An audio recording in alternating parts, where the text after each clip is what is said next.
আসসালামু আলাইকুম সুপ্রিয় শিক্ষার্থী বন্ধুরা, আশা করি তোমরা সবাই ভালো আছো। তো এই ভিডিওতে আমি কিছু ইনফর্মাল কথাবার্তা বলবো। তো আসলে তোমরা আসলে অনেকেই হোয়াটসঅ্যাপ এসএমএস দিতেছো, ভাইয়া আসলে আমার এবার গুচ্ছে যে 19টা বিশ্ববিদ্যালয় রয়েছে সেই 19টা বিশ্ববিদ্যালয়ে কোথাও চান্স হবে না। আমার মেরিট 2000-এর উপরে, আমার মেরিট 1200-র উপরে। আমি ব্যবসায় শিক্ষা বিভাগের শিক্ষার্থী, আমার মেরিট আপনার 600-র উপরে। আসলে আমার মেরিট চান্স হবে না ভাইয়া। আমার জীবন কি শেষ? আসলে তোমাদের জীবন কি শেষ হয়ে গেল? তোমরা যারা চান্স পাওনি তারা শেষ হয়ে গেল। তোমরা যারা ফার্স্ট টাইমার ছিলা তাদের তো সময় রয়েছে এখনো।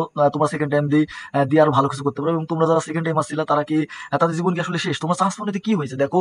তোমাদের কিন্তু এখনো গুচ্ছে তোমাদের এখনো পরিপূর্ণ আসলে রেজাল্ট এখনো হয়নি। সপ্তম মেরিট পর্যন্ত তোমাদের অপেক্ষা করতে হবে। তোমাদের এত ধৈর্য হারালে চলবে না ভাইয়া। তো তোমাদের এখন রাজশাহী বিশ্ববিদ্যালয়ের কিন্তু এখনো তৃতীয় মেরিট বা চতুর্থ মেরিট কিন্তু এখনো দেয়নি। চতুর্থ মেরিট দেওয়ার পরে কিন্তু আসলে গুচ্ছে অনেক সিট ফাঁকা হবে। এরপরে ঢাকা যে 7 কলেজের পরীক্ষা রয়েছে সেই 7 কলেজের পরীক্ষা কিন্তু অনুষ্ঠিত হবে।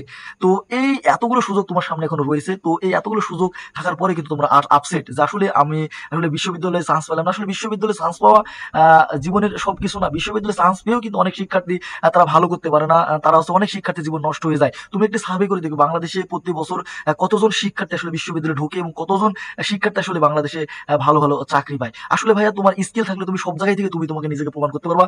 তুমি যাতে জাতীয়তে পড়ো, জাতীয়তে পড়লে তুমি আসলে নিজেকে প্রমাণ করতে পারো। জাতীয়তে থেকেও কিন্তু প্রতি বছর তুমি দেখবা জাতীয়তে অনেক শিক্ষার্থী ভর্তি হয়, অনেক শিক্ষার্থী পড়ে এবং এরাও কিন্তু বিসিএস যখন রেজাল্ট দেয় তোমার সেইখান থেকে দেখবে তোমার কলেজের কোনো বড় ভাই কিন্তু বিসিএস এ চান্স হয়ে গেছে। এটা সত্য কথা। বিশ্ববিদ্যালয় থেকে তোমার যারা হচ্ছে বিশ্ববিদ্যালয় আসলে বিসিএস এর বা ভালো ভালো চাকরির পথটা আরো সহজ করে দেয়। কিন্তু বিশ্ববিদ্যালয় কিন্তু সবাই চাকরি পায় না ভাইয়া। তুমি যদি বিশ্ববিদ্যালয়ে যারা চাকরি পায় তুমি তাদের জীবনই দেখতেছো। বিশ্ববিদ্যালয়ে 100টা স্টুডেন্ট পড়লে সেখান থেকে 40টা স্টুডেন্ট তোমার হচ্ছে চাকরি পায়, ভালো ভালো ভালো চাকরি পায়। কিন্তু বাকি 60টা স্টুডেন্ট চাকরি পায় না। আসলে তোমাকে সেই 60টা স্টুডেন্টকে দেখতে হবে, ঠিক আছে? তো তুমি ন্যাশনালে পড়েও কিন্তু অনেক ভালো কিছু করতে পারবে। তো বিশ্ববিদ্যালয়ে চান্স পাওনি এটা মানে তোমার জীবন শেষ না।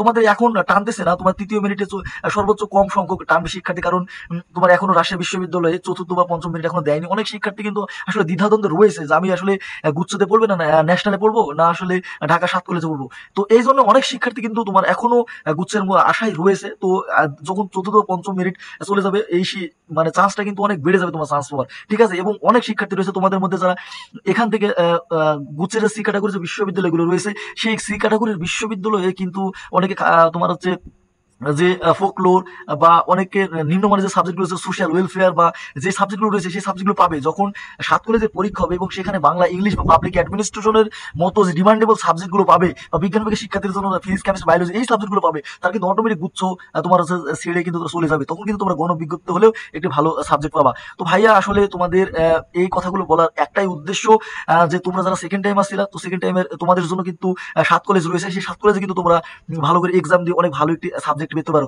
এবং আসল কথা যেটা তোমরা যারা ফার্স্ট টাইমার আসো তোমাদের কিন্তু এখনো হাতে 1 বছর সময় রয়েছে ভাইয়া। তো তোমাদের কিন্তু অবশ্যই ভালো করে পড়তে হবে এবং তোমাকে পরবর্তীতে গুছে চান্স পেতে হবে। তুমি যদি ভালো করে পড়ো ভাইয়া তুমি অবশ্যই গুছে চান্স পাবে। তো সেই তোমাদের ডেডিকেশন থাকতে হবে, তোমাদের মনোবল থাকতে হবে যে আমাকে অবশ্যই চান্স পেতে হবে গুছে।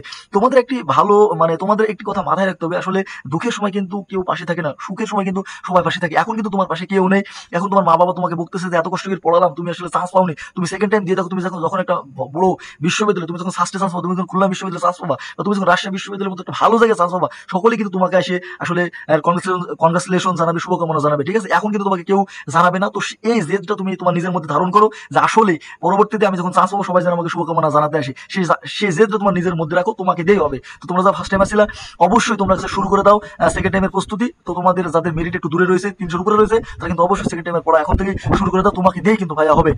তো কখনো আশা ছাড়া যাবে না, কখনো আশা ছাড়া যাবে না। জীবন আল্লাহ তোমাকে দিয়েছে, এই জীবন নিয়ে তোমাকে কিন্তু আসলে তোমার সর্বোচ্চটা দিতে হবে এবং তোমাকে পরিশ্রম করে সামনের দিকে এগিয়ে নিয়ে যেতে হবে। তো ভিডিওটি এখানে শেষ করবো ভাইয়া। তো ভিডিওটি শেষ করার জন্য এখন এই চ্যানেলটি সাবস্ক্রাইব করুন ভাইয়া। তোমাকে কিন্তু অবশ্যই তুমি যদি বিশ্ববিদ্যালয়ে ভর্তি সম্পর্কিত তথ্য পেতে চাও তাহলে কিন্তু তোমাকে ভাই চ্যানেলটি সাবস্ক্রাইব রাখতে হবে।